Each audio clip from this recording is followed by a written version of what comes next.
guys are leaving such good comments on my videos that I might post or try to post once a week. I think that in order to do that, I'll have to, like when I sit down to film something, I'll have to film more than one video so that it just would be more productive that way. So I will try to do that. You guys really seem to like my first video. In that video I read some pages of a book that I was reading at that moment. I think I will do the same, but this time, since I have already mentioned that I am French Canadian, I will be reading a book in French. It's actually a story that some of you guys might know. It is the book All the Light We Cannot See, and there's actually a series on Netflix based on that book. Yeah, but I got the book at the school library. I've been reading it, but it's a pretty long book. It has like 600 pages, and it's written pretty small, so it's a pretty long book to read. I'm completely like in the middle of it. Yeah, this is really improvised, so I'm sorry if it's not very structured. Yeah. Okay. We're gonna start with. Okay, let's start with some tapping. I'm just gonna retain the page that I'm at and take out my little. Okay.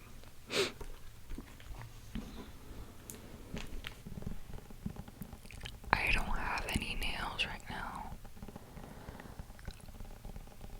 I have been a little bit stressed with school.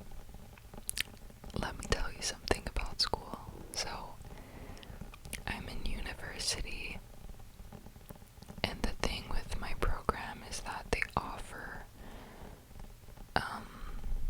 like you can do an exchange.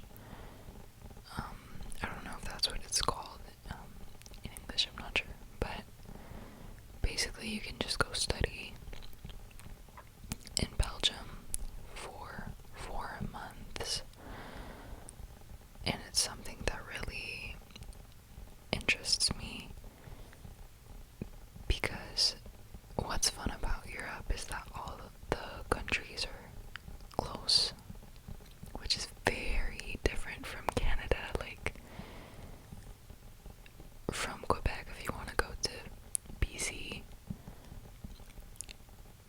it's so long, like it's so far away. But then in Europe you could just travel for the same amount of time and like be somewhere completely different, like in a whole other country. Like it's just crazy to me. But anyway, that's why I would like to go to Belgium. But yeah, I was telling you that because the thing about that is that they only pick the 5 people who have the best grades. So it's a little bit stressful because if you're someone like me who really wants to go, you really have to push yourself and perform in school. So yeah, that's why I don't have any nails. I've been a bit stressed. I really went off track there. Okay, let me start the book. That crack was so intense. Okay. So as I said, it is called All the Light We Cannot See. In French, it is called Toute la lumière que nous ne pouvons voir. So I will start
Ses doigts retournent à la flèche de la cathédrale, vers la porte de Dinan.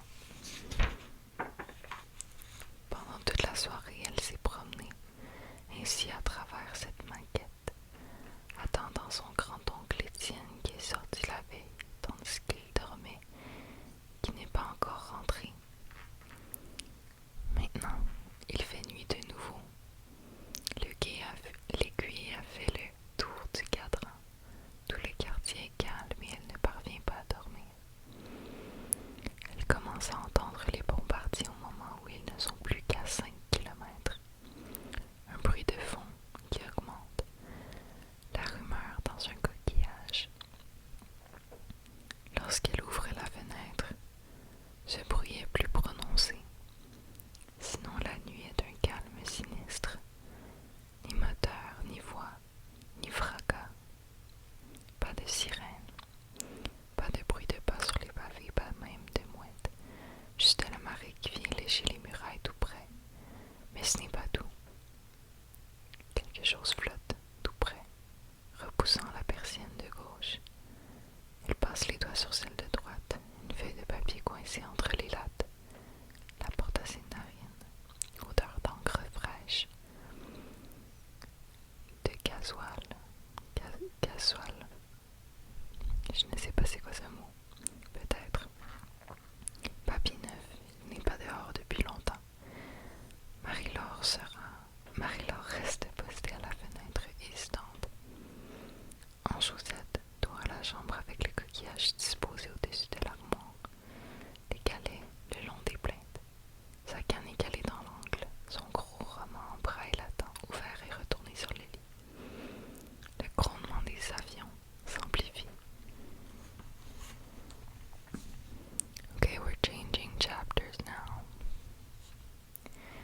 Le garçon, à quelques rues de là, un peu plus au nord, Werner Pfennig, seul soldat de première classe aux cheveux tout blancs, est réveillé par un vague ronflement saccadé, à peine plus qu'un ronron. Mouche butant contre une vitre. Où est-il? L'odeur douceâtre un peu chimique de lubrifiant pour armes. Celle de térébenthine que dégage le bois des caisses de munitions. Celle de naphtaline des vieux dessus de lit. Il se trouve dans un hôtel. Ah oui, l'hôtel des abeilles. C'est encore la nuit, il est encore tôt. Côté mer, sifflement et coups de tonnerre. La défense antiaérienne allemande monte au créneau. Un caporal de la flaque se hâte dans le couloir vers l'escalier. Va à la cave, lance-t-il par-dessus son épaule. Et Werner allume alors sa torche, fourre sa couverture dans son pactage et sort. Il n'y a pas si longtemps, l'hôtel des abeilles était un établissement pimpant au volet bleu vif, avec une partie brasserie où l'on pouvait déguster des huîtres servies sur de la glace pilée, des serveurs à nœuds papillons astiquant les verres derrière le zinc. Il y avait 21 chambres avec vue sur la mer, et dans le salon une cheminée gigantesque. Le week-end, les Parisiens venaient y boire un verre et auparavant quelques émissaires de la République. Ministres, sénateurs, abbés, amiraux, et autant jadis des corsaires brinés, assassins, pillards, flibustiers, marins. Mais avant cette reconversion, c'était au XVIIe siècle la demeure d'un corsaire qui, fortune faite, cessa ses brigandage pour étudier les abeilles dans les environs de Saint-Malo, noircissant ses calepins et mangeant le miel à même les rayons. Au-dessus des portes, on voit encore des bourdons sculptés dans les linteaux en chêne, la fontaine couverte de lierre dans la cour à la forme d'une ruche, ce qu'il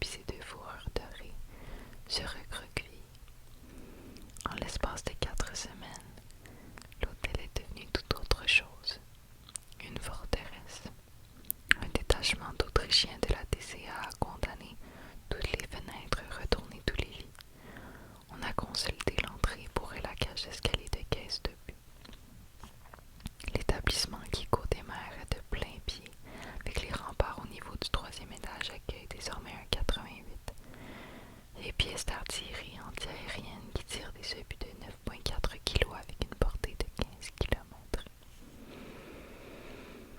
Sa Majesté, c'est ainsi qu'il l'appelle, et cette semaine, ces types l'ont pigeonné comme des abeilles ouvrières pigeonnent leur reine, la graissant, repeignant son fût, lui préfiant ses rouages, disposant des sacs de sable. Sacs de sable, à ses pieds comme autant d'offrandes, la royale Hacht, je ne sais pas comment prononcer, une souveraine fatale censée les protéger tous. Werner est encore dans l'escalier, pas loin du rez-de-chaussée, quand elle fait feu à 2 reprises, coup sur coup. C'est la première fois qu'il l'entend tirer d'aussi près, et c'est comme si l'hôtel venait d'être décapité. Il trébuche, se bouche les oreilles. Les murs en tremblent jusqu'aux fondations, et cette vibration se répercute de bas en haut. Au-dessus de sa tête, il entend les Autrichiens en démenés recharger et les miaulements décroissants des 2 obus projetés au-dessus de la mer déjà loin. L'un des soldats réalise qu'il est en train de chanter. On dirait même qu'ils sont plusieurs, peut-être qu'ils sont tous en train de chanter. 8 types de la Luftwaffe qui n'en ont plus pour longtemps, entonnent un chant d'amour à leur reine. Werner suit le faisceau de la torche à travers le salon. Le canon tonne une 3e fois. Du verre se brise à proximité, des tonnes de sucre et gringolent de la cheminée. Les murs de l'hôtel sonnent comme des cloches. C'est à vous déchausser